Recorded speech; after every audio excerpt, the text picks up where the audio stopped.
Hi, woman beings. Welcome to the Woman Being Podcast. We're so excited you're here and especially excited for you to join us as we talk with Jared, who is the best. The best woman He's being. also the first man that we've had on our podcast. Woo! So Welcome. Go men. I have no idea why I'm here. Why am I here again? I don't know. He just wandered up and we were like looking for a guest. you wanna interview?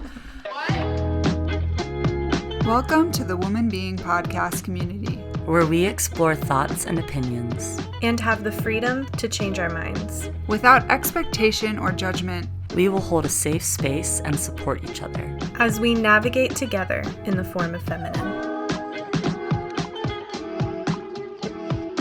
So Jared is a good friend of ours and a lover of the Lord, and you're also married to a man.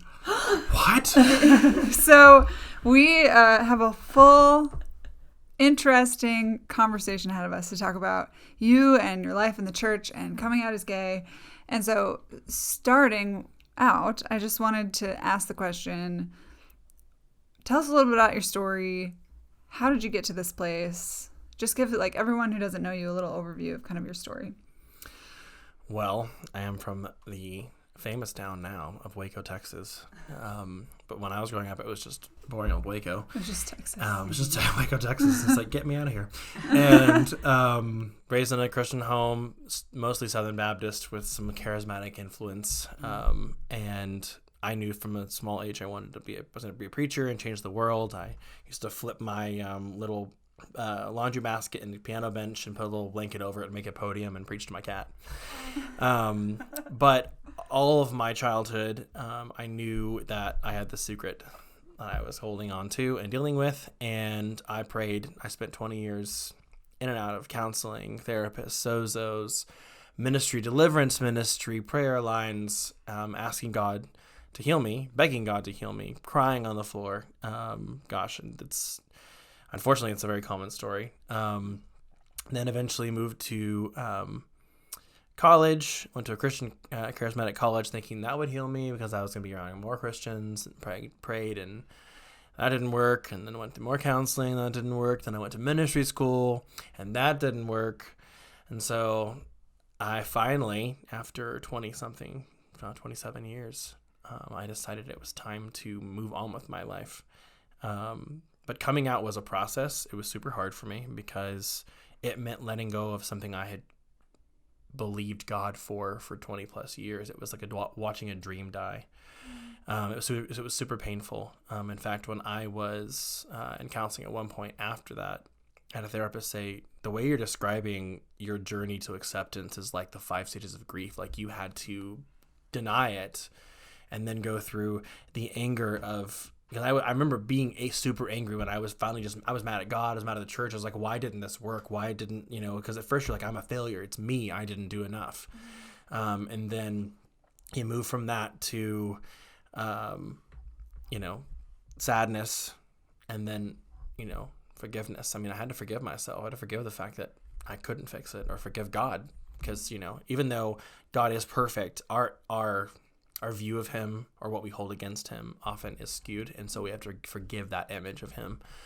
And so, it was not a quick process. It was quite a long process. And eventually, I came out and I met my husband on a film set, and he was a PA and I was doing a bed scene with my wife.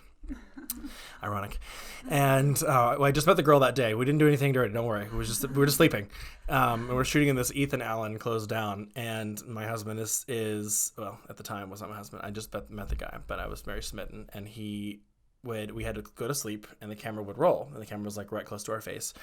And every time they would call action, I have to close my eyes. He'd run somewhere in the middle of Ethan Allen and find some random object to have when I called action to be behind the camera holding. So like a pair of fruit suddenly just appears. All of a sudden he has a cup of tea that didn't have had before. And it was this dry humor that began to like make me, fall in love with him. And so, I never thought I would do it. But a few years later, at 28 years old, I got married.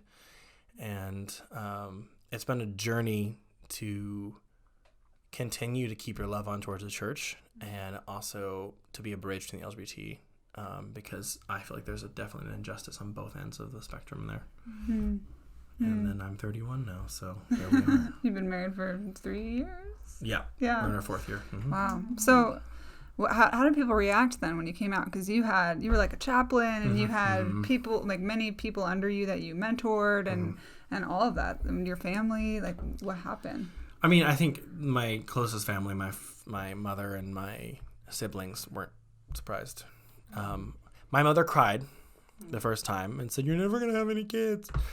I was like, "Mom, you know that we can adopt. It's not the same." And then I had certain people that just kind of stopped, just kind of like slowly disappeared into the darkness. Like they just stopped talking to me. Like they didn't say anything negative or positive. It just kind of disappeared. And then I had certain people that were just like, I can't, like, I thought you were, this is the kind of person that you were. Like, I really, I don't understand. Like, I thought, you were so, set on this being the right thing, and, kind of betrayed. And then, they say, okay, we're, it's okay, I still love you. But then they would just completely stop relationship. And so, yeah, I mean, and then I had some people who literally just was like, okay. And we went on. Like, it was like, she was like, do you want to order pizza? And it was just kind of the end of the conversation.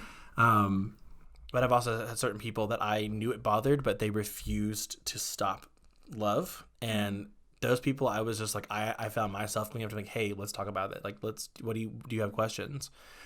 And one of the major questions I had from one of my good friends is we were in his enormous granny van with all of his children. And I could tell it was bothering him. And I said, what's going on? And he said, I just want to know, can I still pray for you? And I was like, of course you can keep praying for me. And he kind of looked at me and he goes, okay, I'm fine then. And I feel like the reality is that so many people that come out also, they pick up bitterness and rebellion. And so they're angry and they're entitled. And so they're like, nobody's going to force me back into that hole. They're not going to force back in that closet. They're almost angry because they fought their way out of it. And so they actually shut people off from being able to love or minister or speak in their lives. And it's like that, and so I think that's what he was looking for. He's like, oh my gosh, like, am I going to be able to have the same relationship where we get to speak into each other's lives? And I was like, that's not changing. So that was important. That has to have been hard though, like coming out of that and feeling all of the feels and, processing pain and being wrapped up in this thing that you've loved for so long, and then kind of finally deciding to leave, but also being kicked out a little bit, and then but also being pulled back in. Like, how did you manage the anger? So I had a really wise mentor say to me, I was in her office one day, and she goes, whatever you do, Jared, don't stop talking to God. Get angry at him, yell at him, cuss him out, scream at him, whatever it is, just don't stop talking to him, because that is your lifeline. And I learned to process with God and at God, but I never stopped talking to him. And I think that when we stop talking to him because we need quote unquote space from the creator of the universe, the life force of all of our being, we have cut ourselves off from the very healing power himself. There is no time away from God. And so for me, even though I was angry, I mean, I remember I do drive-in yells. That's what I call them. I'd get in the car and yell at God and just drive up in the mountains when we lived in Northern California. And I would just yell at God, and I would process. About the time I finished, I would come down to that place like David. It's like I came to that place where I was like angry. And then I eventually strengthened myself in the Lord. Because that's the thing is, in the end of the day, somewhere deep down, I knew that God wasn't going to abandon me, even though I didn't have theology to back it up at the time.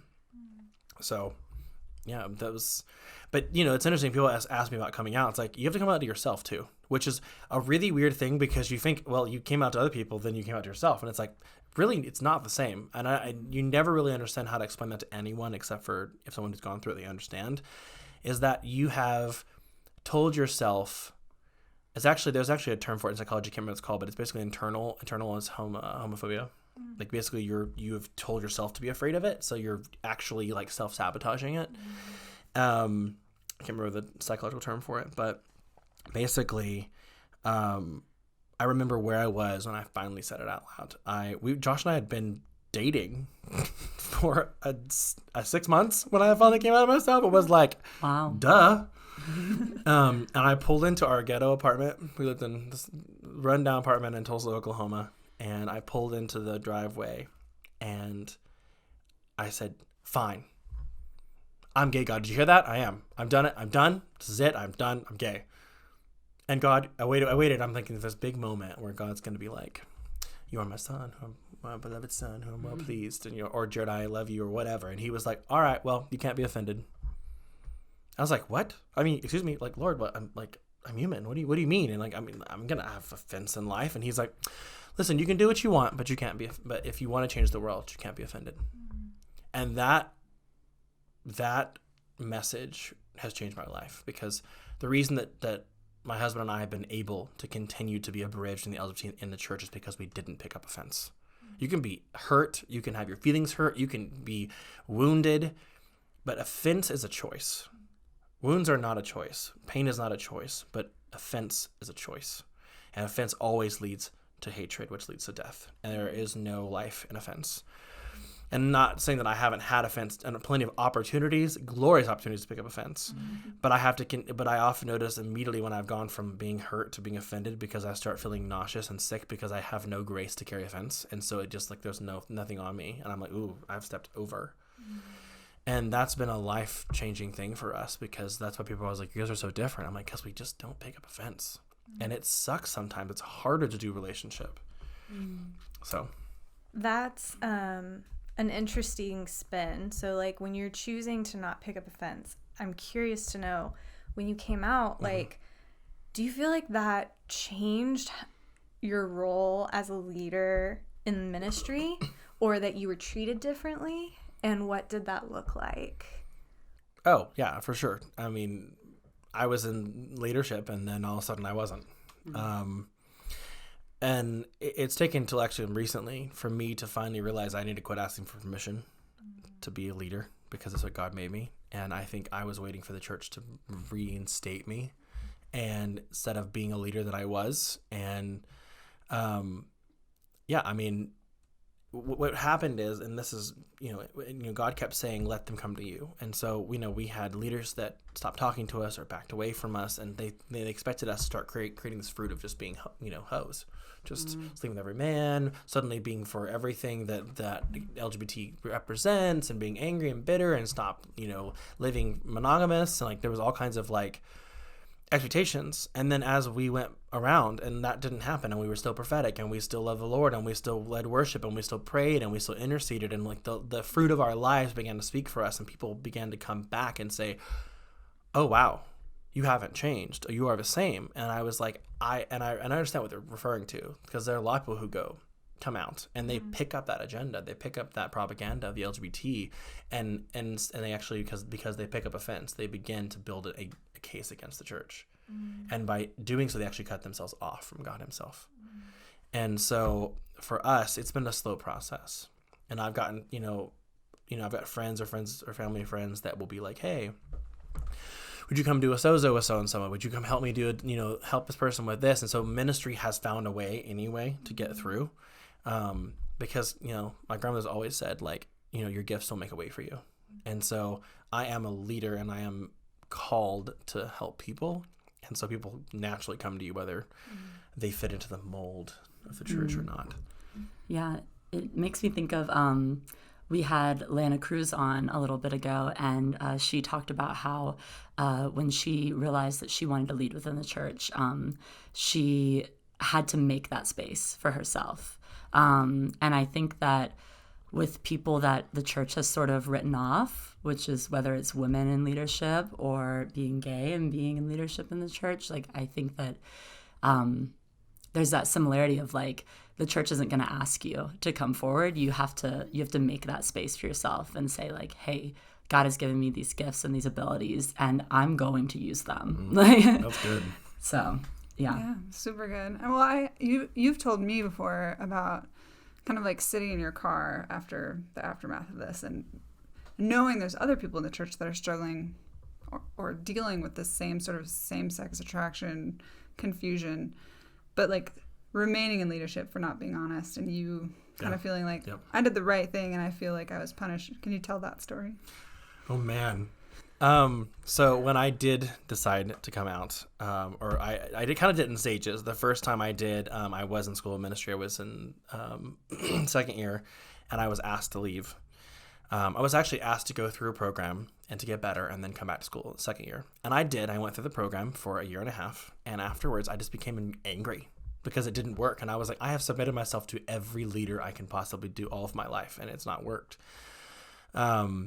And I don't think that they did it. I definitely want to say this, like they did it with the right heart. I think their intentions are good.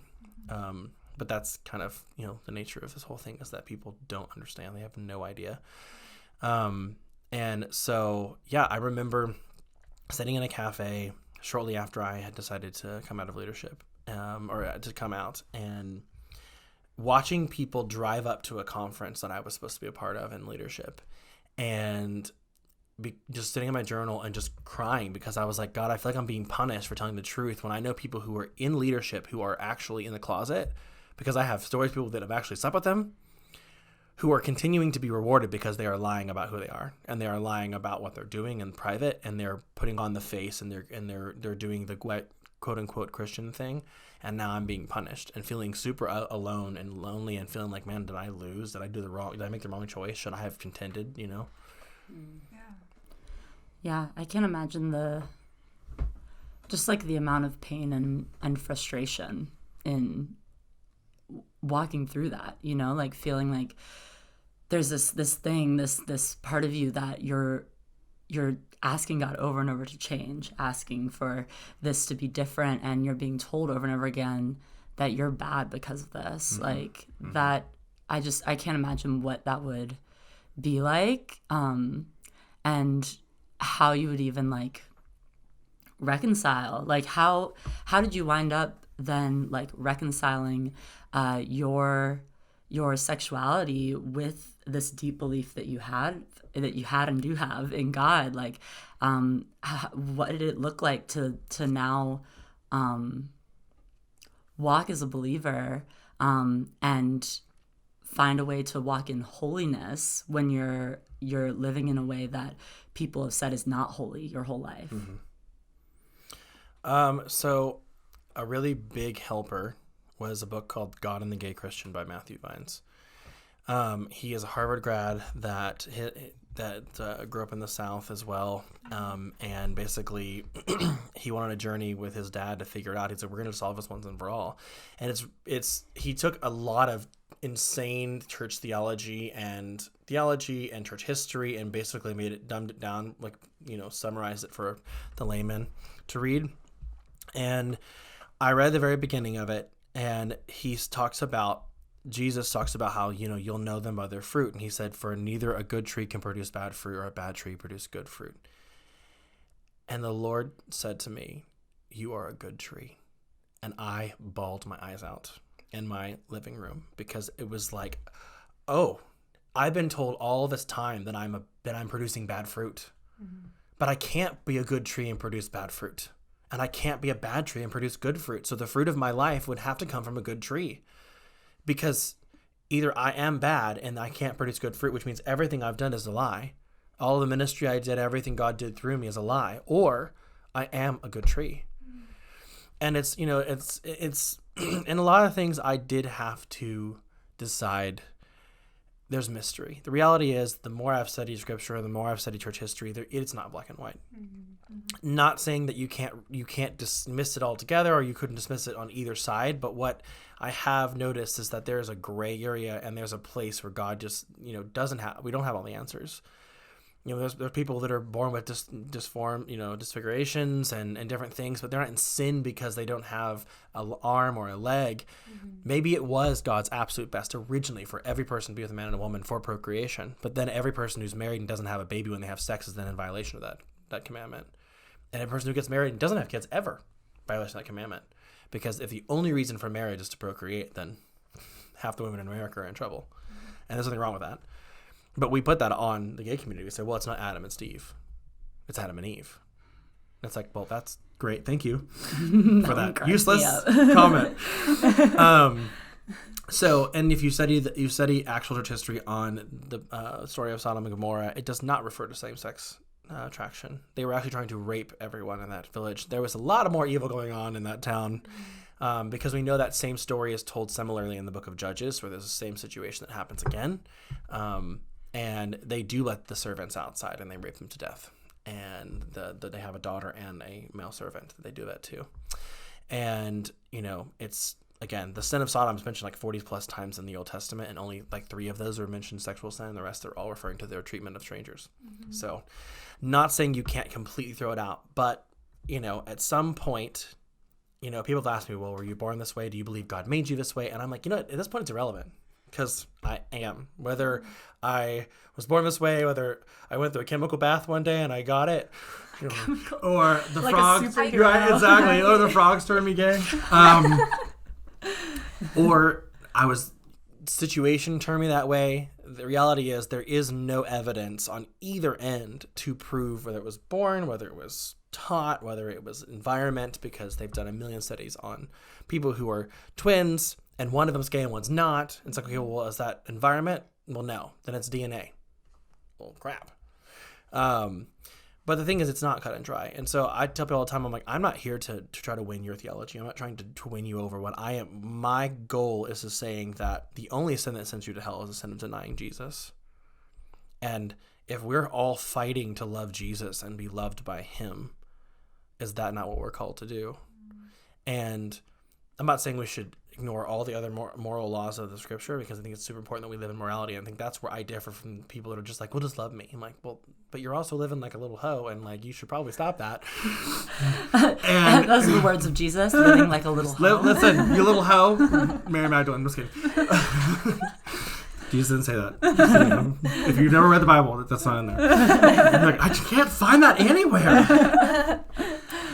But what he was after was the heart. Mm-hmm. And people found that when they left him, they changed, and they stopped doing some of the sins because they met love. They didn't meet religion. They didn't meet a practical list of rules. They didn't meet the Pharisees. They met Jesus. Mm-hmm. And I am a firm believer that, as the scripture says, that God is able to handle his own servants. And if we are willing to be, submitted to God, that he will bring to light what things need to change. And I have put that before the Lord for 30 plus years, and I don't feel convicted. Once I got rid of the religious voice in my head, I didn't. It's like, I didn't feel good about being with somebody and not being married. That I definitely felt guilty about having sex outside of marriage. But once I was married, that went away. As you were talking, I was like having this flashback to when I did co-op for homeschool kids. That is class 1 day a week with other people, so you socialize. And we had a speech class, and at the end of the year, all the kids that took that class for whatever, it was like freshman year for me, I think, got up and did a speech that they memorized. And I did Lincoln's second inaugural address. And this guy who was in my co-op, who everyone made assumption that he was gay, turns out, he was flamboyant and he did ballet. He was very good. He was a very kind human. And he did come out later, but he got up and did a Susan B. Anthony speech, which I honestly, it made me so happy. And like, I loved it, but I noticed the second he got up and did his speech, all the dads in the audience like rolled their eyes, crossed their arms. You saw like a visible, like, I am closed off to you. And even at that age, at 14, and being raised conservative, all the things, I was like, there's something really wrong about this picture. And it's actually just so disrespectful. And I'm curious to know if that is that common? Is that something you experience? Do you feel people like close off like that and just automatically make assumptions about you based on how they might see you, hear you? I don't know what I'm trying to fully verbalize. I'm just like, that was really wrong. And I'm wondering if that's kind of the behavior of just the church in general. Yeah, I think being raised in Texas, absolutely. But I, I'm also an actor, and I worked really hard to mimic straight men. And so I had people who were completely caught off guard that I came out. They were like, what? And I was like, where have you been? Into a rock? Yeah. And then I had other, people were like, honey, we've known your whole life, And so, but I also came from a different generation. I think my age group, my dad was really good at sports and, super macho man. And so he taught us how to fight. And so there was, this is right before they started changing all the rules in schools. Back in 7th grade, this kid pushed me in the lockers because he called me gay, and I beat him up. That doesn't happen anymore. Gay kids aren't beating people up. So nobody messed with me again. So they probably thought it. They probably talked behind my back. But I that stopped the bullying for the most part for me.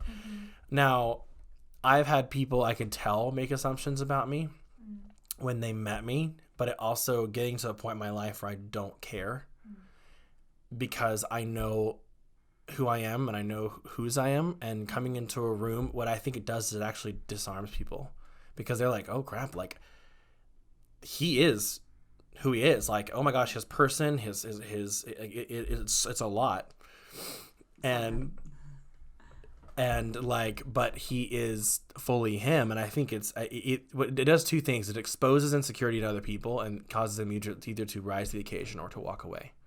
Because when people are fully themselves, you ever go into a room and you're like, oh my God, I want to be a friend. Like, they're super, like, they're so themselves. They're just, like, fully in themselves. Like, they just, like, planted. They're super peaceful. It's like they're just happy to be themselves. You either want to be their best friend or you're going, crap, it makes me feel super insecure about myself. Like, those two things. And I feel like at the beginning it was like, oh, crap, that's how I felt constantly. And then I was just like, why can't I just be fully myself? And that doesn't mean being gay. That just means being Jared. And Jared happens to be gay. I'll never, and something that's super important is I'll never take on that identity because it's never going to be my identity. My identity will always be a son. My identity will always be being a husband or being a person or being a man or being a human. It's never going to be a gay person. I just happen to be gay. Yeah. I feel like that's a very unique perspective compared to a lot of what I hear from like the LGBTQ plus community. So much of it is this is my identity. This is all of who I am. Like everything that I do comes from this one characteristic, this one part of myself. So like, I'm curious, like, do you see sort of like, I don't know, like pushback from the gay community in that? Well, I think it's an extreme swing. I think that's a rebellion. I heard it years ago that the feminist movement originally had good intentions, but it happened out of rebellion against men, and it should have been men letting women out of prison. Like, it should have been the men repenting, and it should have been different. I think it's an extreme reaction. I think that they have been so self-hating to themselves, like I said, that internalized homophobia that they created themselves. It's like, I have to be so loud about my acceptance of myself, otherwise I won't even believe it. Like, I'm going to force you to love me. I'm going to force you to accept me. Instead of being like, I don't need you to love me in order for me to be okay. I don't need you because when we step outside of identity with God, it becomes the same thing. Like, while we know there's been people who have abused Zozo, there's some really great principles about the father ladder and being daddy giving you identity, father God giving you identity. When we step outside of trying to find it anywhere else, the LGBT, marriage, your husband, your wife, what you do, who you are, it will always fall short. And then you're always trying to compensate, proving that's enough. And I really think that's what that is. I think that's a overreaction. And what I usually do with those kind of people when I'm around them, I just love them. I just be like, oh, and I just live myself not being that way. And what I'm noticing is that people start mimicking your piece. They start picking up, oh, well, you don't seem to be screaming about it. Like, I mean, do I make jokes? I'm like, that's because I'm gay. Yes, absolutely. When June comes around, I'm like, gay day. It's all mine. I get to do whatever I want. It's my month. It's gay pride. I love that. I got abused a little bit. I went through something, so. So then I'm curious to know, as we talk about, coming out and being in church leadership, I really want to know, what is the church's biggest opportunity when it comes to pastoring the LGBTQ plus community, like where have we failed and where do we need to grow? So I write this in my book. I'm writing a book right now called "Do We Learn to Love?" But I talk about this, and I've had this conversation with many church leaders. I say, let's do a scenario. Let's pretend that you're right, that it's sin. Let's all agree in this scenario that it's sin. And let's also agree in this scenario that the power of God and the love of God changes you and it can heal you, okay? Now, if that's true, why the heck isn't the doors of the church wide open and sticking those gay people right at the front where the most of the presence and the person, the community of God is changing them? But the reality is we don't actually believe what we preach. We actually expect people to change outside of the church, which never apply. That's what Jesus said, is that you bring people in to be changed. The reality is we don't see the LGBT changing in the church. They've tried, and it's not happening because it's not fixable. And so instead of accepting that as a church, they've said, well, we're just going to kick you out and keep pretending that it's not real.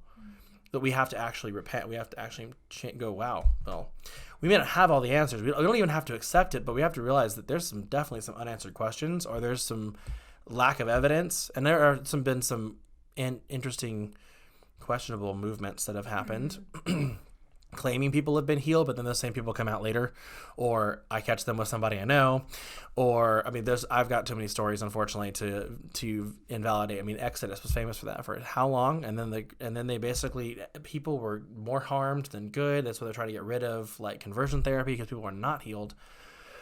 And so I think the church's biggest opportunity is to be humble and be like, hey, we don't have all the answers. We're not willing to yet, or even maybe ever, to say that it's ever right, but we are willing to say that our church belongs to you as well. Like the doors belong to you. Because what Josh and I have found often is like when we want to go to church, it's like people are like, oh, where do you go to church? I'm like, go to this church down here street. They're super accepting. I'm like, well, they're also accepting of everything that's not even scriptural. So you always have that like, well, we can go to church where we're accepted, we can hold hands in public, and absolutely preach nothing we can get anything out of, or we can go to church where they don't agree with us and we have to pretend. And it's like always that grind of like, which one do you want? Do you want to hide and get fed, or do you want to be accepted? And I'm just like, why do I have to? I believe the same way as this church does, and I'm standing here and I'm praying for X, Y, and Z, and I'm believing God for this, and I'm giving and I'm tithing and I'm a part of a community and trying to live right. But yeah, I mean, that's the biggest issue, is that it's an oxymoron, because the church really doesn't believe. Because if they did, they would fling the doors open. I think, what do you think about this? There's the Jackie Hill Perry's Gay Girl, Good God. There's kind of this new movement where Christian LGBTQ plus people are coming out and being like, I am gay, but I am going to live a celibate life, or I am going to live, I'm going to marry someone of the opposite sex anyways. And look, we have kids, and look how beautiful they are, and my life is good. And I'm not invalidating that at all. I'm saying, like, I think sexuality, one of the beautiful things about it is I think we can choose to live our lives the way we choose. But what do you think about that? Like, is that damaging to like your psyche to go opposite of what, I don't know, the design is, or like what your like sort of inherent desire is? Yeah. I mean, to each their own. I remember I was working at a place a few years ago, and when I first started working there was a guy in the office, and I was like, oh my God, he's totally gay. But immediately I noticed that on his desk was his Bible and his journal. This is not a Christian place either, and I'm like, okay, I already got you pinned. Like, you're playing the game, you're getting healed, God's going to heal you. And I would find evidence to the contrary of things that, social media, things like that. And everyone was just like, oh, I don't think he is. He's dating a girl. And I'm like, honey, my radar is on. And then he eventually marries a woman. And I walked into the office one day, and I was just like, I saw him at his desk, and I was like, my immediate flesh was like, I can't believe you're just playing this game. And the Lord spoke to me. He goes, don't you dare judge his devotion to me. And I was like, oh. He goes, I loved you and respected you when you made that choice. And I loved you and respected you when you made this choice. It's between me and him. Don't you dare judge his devotion to me. And I was like, oh. And it was just kind of like, I had to repent right there, because I was sitting there just kind of like, well, because he thinks he is trying to serve the Lord. He is trying to do what's right. And I think that's ultimately, I've said this before, is like Paul says it very clearly. Like, we see through a glass dimly. That has not changed. It won't change until we see Jesus. And it says no one has seen God. Like, the reality is we see through a glass dimly. And if that's true, then 90% or whatever percentage of what we see is not really it's not a complete picture. And so I think a lot of us are going to get to heaven and go, oh, well, I was wrong. And God's like patting you on the back. He's like, she was wrong too. And that one was wrong over there. And she thought that. And so-and-so thought this. And can you believe he thought that? Yeah. And God's laughing. And he's like, that was the funniest story I've ever heard. That's crazy. And I feel like the Lord told me one time, maybe he didn't tell me, but maybe I made it up. But he was like, Jared, you're all going to get to heaven, and I'm going to pat you on the head and say, you guys are all so cute and I love you, but you're all wrong. You were all wrong. Every one of you got it wrong, but you tried. Yeah. That's important. I think, like, in the church, we're trying to figure out what's right and what's wrong, which is important, but we forget, like, okay, are you seeking after the heart of God? Yeah. Are we creating space for people, whether they're gay or not? Are we creating space for them to really seek the Lord as they sort through this thing that is our messy life and our sinfulness and all those things? It's like there's no space to be anything but perfect sometimes. And I mean, on the other side of the coin, I am perfect, so Well, you're the exception. There's also just the fact that, like, why is being gay so bad when, like, it's okay if you smoke or you look at porn or whatever? Like, why is it the thing? Yeah.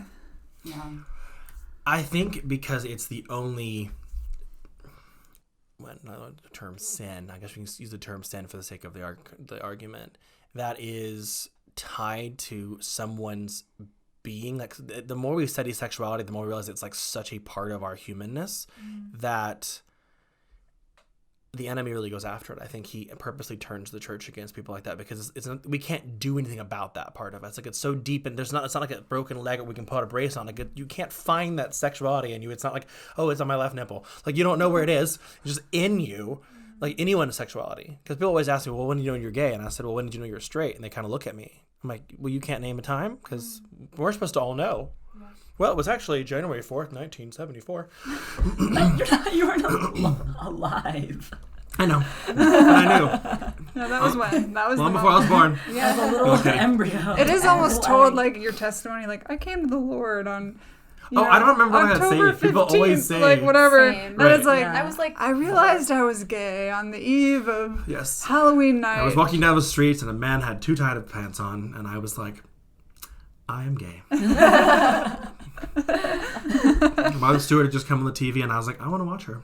I want to watch her. But there probably is, like, a level of, like, admitting it to yourself. Oh, maybe yeah. that, Yeah, and that's sort of like the for narrative that happens is like. I remember where I was. I can't tell you what year it was. I can probably figure it out. Yeah. Like where I was. I remember where we're living, and I remember the conversation with God. But, I mean, that's you talk about the most damaging thing. You know, I've done research personally, being in grad school, about the LGBT Christian suicide rate is higher than the normal LGBT suicide rate. We're actually harming them more by saying God doesn't love you unless you do X, Y, and Z. And even if you decide to finally come out, there's so much to unravel and to deal with, because you've been telling yourself for however many years that you aren't good enough, or this isn't good enough until you become this, until you do X, Y, and Z. Like, there's a whole lot of damage that you've done, and your inner child's been damaged, and you've done self-destructive wise to yourself that has to be undone, even if... And so people are always like, well, they're so messy, or like they're so broken. I'm like, yeah, because... we poured, boiling oil on them while they were like, hey, I'm in pain. Yeah. And, why aren't you better? And it's like, I still got things to work on. I still have to work through self-love. Mm-hmm. Like, it's hard enough for any of us who don't have any of it sexuality issues to self-love. We all struggle with feeling like we're enough. Now, add on top of it, you're not enough because you can't change your sexuality. Right. Yeah. Oh, and figure out how to change it. Where's the button? Which makes it so much more weird that we've set up all these, like, prerequisites. Right. And fix it and figure it out, and then you can come to church. Right. It's like, that is so backwards. Like, it's so backwards and it's so weird, and it's like nowhere else really. I mean, like Kelly, you mentioned like smoking or porn, and I mean porn's a little different, but like nowhere else are we seeing like fix it and then you can come. Like it's very weird that we have this like social expectation in the church. But you're hitting the head of the actual bigger problem. The bigger problem is that we absolutely have no idea how to walk in grace for ourselves. We can't give anything away we don't have. And the reality is that there isn't, over 90% of the men in the church struggle with porn. 90%, which means that most of the people, including your pastor, are doing it. So how are they going to come in and create a culture of freedom and helping other people when they actually don't have any ability to deal with their own stuff? Because it has to do with all this transparency, this BS, and the beautiful thing about the church right now is that, you know, there's a changing of ranks. That old generation is leaving, and our generation and the millennial generation is starting to step into those higher places in church, and the church culture is changing, where we are being transparent, where people are starting to own their stuff, and you know therapy is becoming less stigmatized, and like we're starting to like deal with that. Our grandparents didn't go to therapy. No. And our parents barely went. Yeah. And so, I mean, they're going now because we're like, Mom, go to therapy. Yes, actually. Do you think I should go? Yes, you should. My parents now go to therapy. Right. I'm very proud. Right, exactly. So it's like, but it took us going, there's something wrong here. I don't like pretending to be fake. I don't like that this isn't real. Like, my sister is a youth pastor in Texas, and she was doing research, and she was like noticing that they were talking about the fact that our generation basically says like we want to go to church, but we want an experience. Like we want more. But is it Gen Z, the new one? Will not go to church unless there's an encounter. They want nothing else. Like they're done with the fake. Like they don't want routine. They don't want religion. Like they're like, and so like she said, the pressure was on like to create this place where God is. You know, she's like was fasting and working all this stuff, and I was like, well, we shouldn't go to church without encounter. We should be having, but we have to carry encounter, and we also have to like put our pride aside and say, look, I'm broken, you're broken. We haven't, but let's go together to the one we know who's the healer, who's enough. And I think that, like I said, you know, the Pharisees. Who knows how many of those Pharisees, when they were throwing the stone to the woman, what they had done? I always ask the question, where the heck is the man? No one comments. Even when they tell the story in church, no one comments about the man. I was like, it takes two to have sex. Unless she was doing something inappropriate with the stone or something back in the Rock Ages. I don't know. The Rock Ages. You know, the Stone Ages. Bible times. Yeah, I mean, that's so true. Like the woman who's caught in adultery is the one who gets called out. Where's the man? And the man who's is dragged out by other men. Yes. And who probably all have had an affair. Well, yeah. And I think that like, and that's exactly the culture of church that Jesus condemns. And Jesus says, well, if you can throw the first stone, then I don't know. I just got hit by emotion with that. Whichever of you is without sin should throw the first stone. Yeah. None of us. Right. We're all guilty. Yeah. And I mean, I think regardless of what you think about being gay and as a Christian, hearing a statistic like committing suicide, coming out of the church and being told that they're wrong, like that's not okay, you know? And like that's a problem. Like there should be no joy in the loss of a human life. Right. Whether you think that they're wrong, whether you think that what they're doing is wrong or that their desires are wrong, like that is someone that God made and that God loves. And so that person doesn't deserve to die, you know? No. When are we really doing our due diligence to look out for the well-being of people? Yeah. If that's the fruit of our... But that's the Pharisee spirit. The Pharisee spirit had no problem killing someone over being right. That's what Jesus was after. Was like, oh, that spirit is not of me. Yeah. Because it was after being right for the sake of at the hands of murder. Yeah. I mean, they're also like 3 to 5 times more likely to be homeless because parents will throw them on the street when they come out. For the sake of God. And I mean, there's horrible statistics, and then they're more likely to commit suicide because they're 50% more likely to commit suicide because they've been put homeless, because they've been kicked out.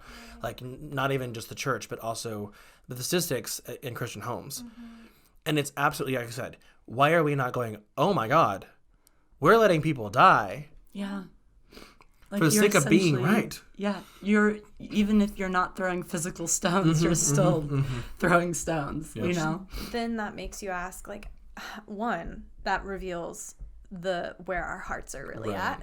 But two, like, do we actually do we know God?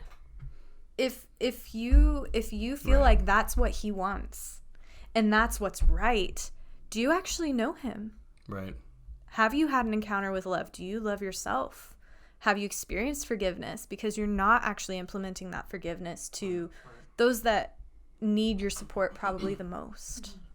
Yeah, I think it's just really sad the way that the church has navigated this and failed to recognize the mystery of it and the gray areas of it and all of the people that have fallen victim to that. And my question for you is regarding like conversion therapy, which is not quite conversion therapy in the church, but you've experienced kind of like a 5-step program sort of situation. What was your experience like, and what do you think? What I continue to hear from most people, and my experience congeals with this, is that as long as you're doing it, you're accepted. Like, as long as you're following the rules of the therapy and like you're quote unquote submitted to it, like, then everyone's your friend. They're like, oh, they're okay with you struggling. That's the term in the church. You can struggle. You just can't ever own it. As long as you're struggling. And it creates this like limbo you live in, where you don't ever start your life. I remember when I finally came out, it was like I breathed out for the first time. I held my breath for years, going, as soon as when I get healed, and it just turned into months, into years, and it was just like, and so as soon as I decided that wasn't working for me, everyone, like, all of a sudden it was like they just turned evil eyes and like were like, sorry, you can't sit with us, like Mean Girls. I didn't say that you can't sit with us, but it was like, you can't sit with us. So and it was like I was completely baffled by all of a sudden it was like just to turn. It was like, oh wait, I thought you guys cared about me. Like, well, because then when I decided to walk away, they were like, hey, can we pray for you? I'm like, cool. And then the moment I came to have a relationship with every single one of them, and stopped talking to me, and it was like, oh, there was a club, and I guess I'm not in it anymore. Mm-hmm. Like, that was my experience with programs. And what about other people that like these things have been reported to be very, very harmful, and in what ways are they most harmful, do you think?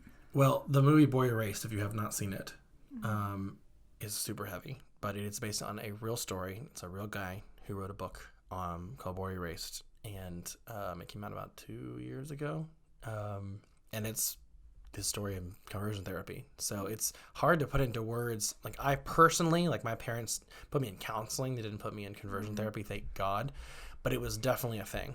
And I know I don't personally know anyone who like went to that type of conversion therapy, but I have heard horror stories. So it is that kind of conversion therapy is incredibly toxic and super. Yeah, there's no life in that. It's definitely damaging the psyche. They try to like beat it out of you. They try to they put it just basically take everything that's pleasurable about life away from you and put you like in a cell and basically try to like isolate you to get it out of you. And if you show any signs of any kind of sexual person, you're just beaten, basically. That's like wild to me, because when you like, it sounds like the way that like mental institutions were run in 100 years ago. Like, there were tons of women actually who were placed into mental institutions because they were quote unquote hysterical, and they were like given, like ice baths and like essentially waterboarded and punished. Essentially, it's torture. Almost like it's a torture chamber. And then they're thinking that's going to somehow heal them, and this has been written off as as a bad way Right. for people to deal with mental health, and yet like we've heard of very similar things happening in this conversion therapy. Like, what would make people think that would work, you know? More recently than 100 years ago, too, like the 50s.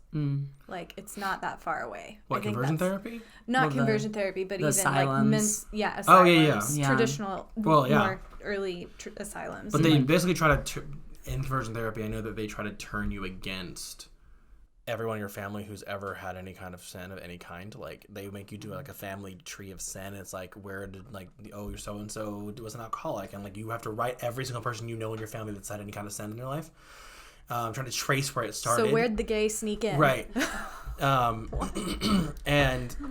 But like in The Boy Erased, they actually like show like real things at the end, and basically the guy who was like being horrible to this kid later on came out. Wow. Who was like running the place. Oh my gosh.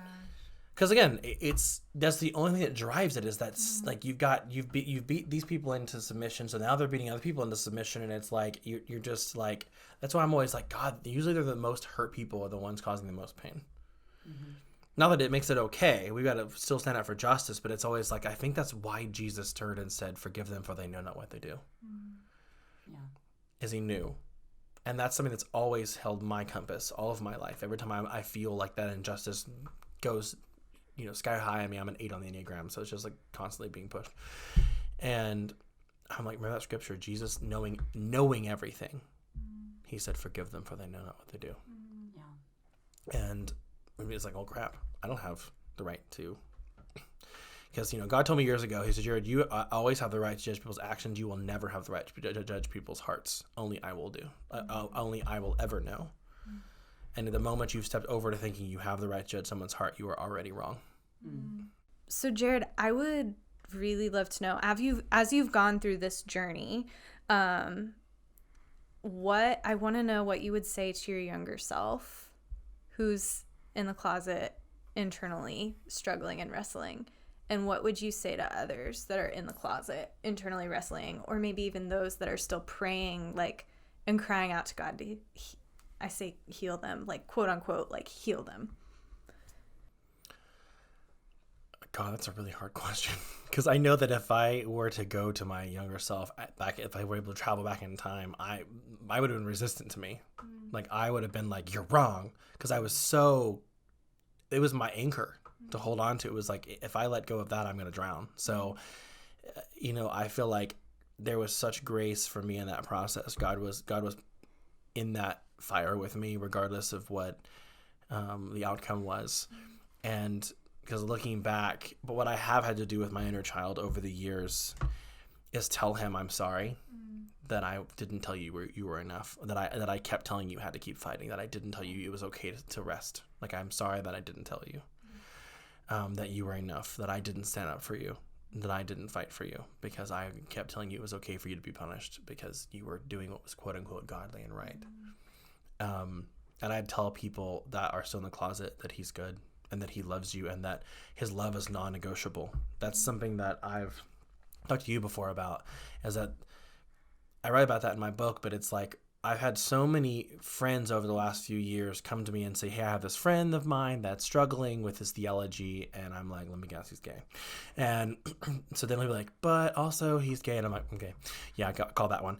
And they'll be like, "Will you talk to him?" And so they'll get on the phone, and you can already tell they've already written me off. They've already written off the situation. They're just angry. Like, there's this, like, they're on their last leg. They've spent 20-something years doing this, and I've seen that look in their eye. And you're talking to them, and they're telling you their whole story, and it's this broken record of, like, I tried everything, and I spent my years in therapy, and I spent years before the Lord praying, begging God to heal me. And I just can't understand how this can't be right. This can't be God. Like, it can't be right. Like, it just can't be right. This is because of the 6 scriptures I've come out, and they'll throw down at me, like, well, Jared, because the Bible says in Romans and in Corinthians, and I was listening to them one day. A guy was talking, and he was doing all of this, and I was like, "Lord, what do I say? Like, what do I like?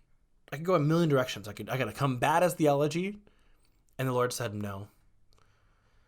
He needs to know that no matter what he decides, I won't change my love towards him.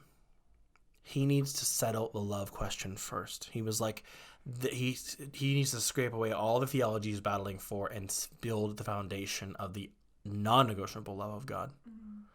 Because any foundation built, whether it's in support of being gay or not in support of being gay, outside of a love of God, will always be self-destructive. It will destroy itself. Because if you're believing God loves you because you're fighting for not being gay, then you will have to keep fighting to please God or the image you have of him. And if you believe God only loves you because you chose to come out, the same thing. There's only one foundation, which is God isn't going to negotiate his love with me. He's not willing to. He doesn't turn his love off towards me, which means I'm safe to ask questions.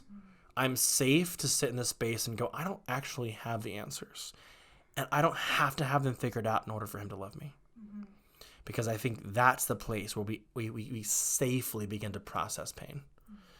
Is when we're like, I feel safe because I know that I'm loved. And that is my prayer for every person who's struggling. Even if you disagree with me, you say you decide I'm going to fight for this. I'm going to get married and have kids. It has to be a safe place to ask questions. Lots of good nugs here. I'm not even charging.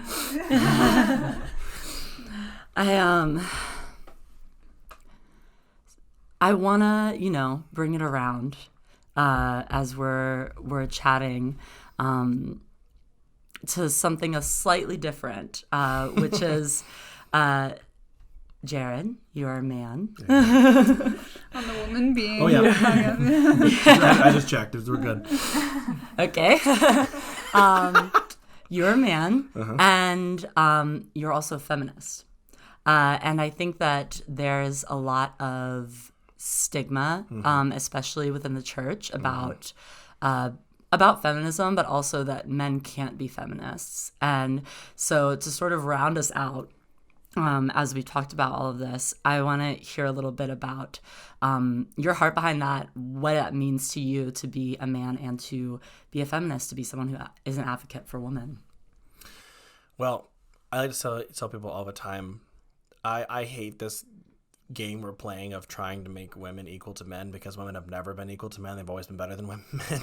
Always been far better than men. You heard it here on the Woman Being podcast. we can't do half of what you can do. I had to pass a kidney stone a few weeks ago. I thought I was going to die, and you guys have babies doing that. I'm like, it's the same amount of pain. I'm like, holy cow, why would you do it again? Like, you do it once. It's, I gave birth to this tiny little grand. And I couldn't even name it.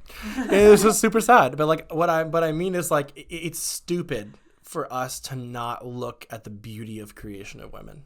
They're fascinating. They're depth. Men are some of them are very flat, and women have this incredible depth to them, and this intuition that God's put in them, and the way they see life, and the way they try to build things. And there's so many things about women.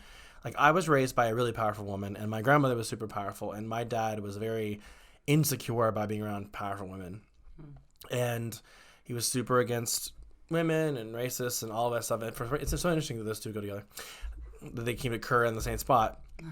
But because it's superiority, regardless of whether, But I just meant, like, I never had trouble believing women were better suited for most things, or for a lot of things, because I watched my mother and my grandmother be the strongest women I've ever met, that with terrible marriages and terrible men they were married to, and they continue to rise up and raise their children and fight for their families and sit in the hard places when it was hard. And it's just like, my dad didn't do that. There wasn't a man doing that.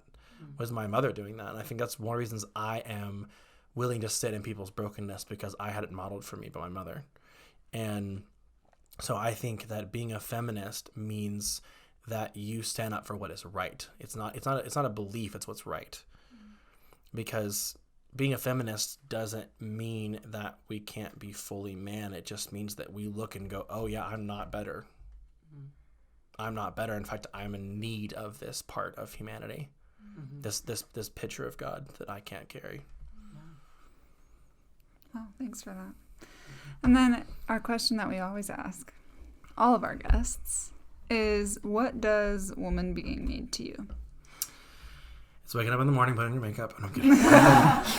Before I put on my makeup. And that is what it means. Gosh, it's a really hard question because I feel like I'm the outside looking in. But I think woman being is meaning not asking for permission. Stop asking for permission. Just you're a woman being. Like, stop fighting. Just be. Because I think that women have had to fight for being. And I think that we're coming into a place, or at least prophetically, I think that we're coming into a place where we're going to see women be.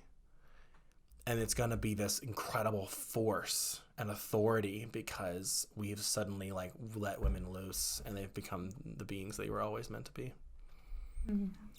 Well, that's good stuff. Oh, and then resources. You mentioned a couple. Could you remind us that there's the movie and the book that you first read? So there's the book God and the Gay Christian by Matthew Vines. He also has lots of resources in the back of that book for other books to read. It was just really powerful for me because he goes to the 6 famous scriptures and passages and argues them against church theology, against all that kind of stuff. And then the movie Boy Erased with Russell Crowe and Nicole Kidman. And I can't remember the name of the guy's name, but you can get that online. But yeah, and eventually my book will come out. Eventually Jared's book called But Did We Learn to Love? So keep your eyes out. Keep your eyes peeled. And we want to also lastly give you a chance to plug. Where can people find you, follow you? Oh gosh. Jared Patrick 89 on Instagram. He's got a really cute dog. I do. Yeah. So that's pretty much all you're gonna see is my husband and my dog. Cute dog, cute husband. Check. What else do you need in life? Yeah, nothing. So, I also want to real quickly plug the Trevor Lifeline for any people that might be out there. It's okay to think thoughts, and there are people here to help you. So the number for that is 1-866-488-7386 for any of the LGBTQ plus community out of the closet or in the closet that need help. It's never ever worth your life. We send you our love and we want what's best for you. So yeah. And you can follow us at Woman Being Podcast or check out our website at womanbeingcommunity.com. Thank you so much for listening. And thank you, Jared. Yeah, and thank you, so Jared. much for being here. Yeah, we've really enjoyed it. Thank you for being here today. Pleasure. You have just an amazing story, and I really believe that as you continue to share, you're going to impact lives.